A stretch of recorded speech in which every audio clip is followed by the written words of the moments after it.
চেলা মাছ অনেকদিন ধরে খাওয়া হয় না, আজকে হঠাৎ করে নিয়ে আসছে। মাছটা কিন্তু চওড়া হয় না, বেশ সুন্দর লম্বা হয়। তো মাছটা কাটাই আছে, ধুয়ে নিই।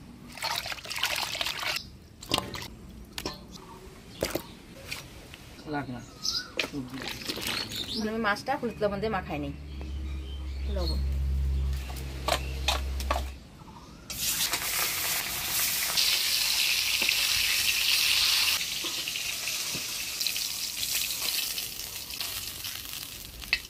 মাছগুলা ভাজি নিলাম। এবার বেগুনটা হলুদ লবণ দিয়ে হালকা ভাজি নিব। ফোড়নে দিয়ে দেবো গোটা জিরা, দিয়ে দেবো কাটি রাখা আলু।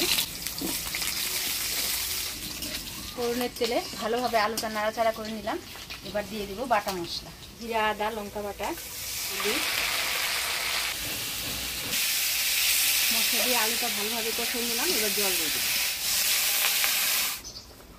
ঝোলে বলক এসে গেছে। এবার ভাজে রাখা বেগুনগুলো দিয়ে দিব। এবার ভাজে রাখা মাছগুলো দিয়ে দিব। মাছগুলো ঝোলের উপর দিয়ে দিলাম। এবার আরও 1 মিনিট ঢাকা দিয়ে দিব।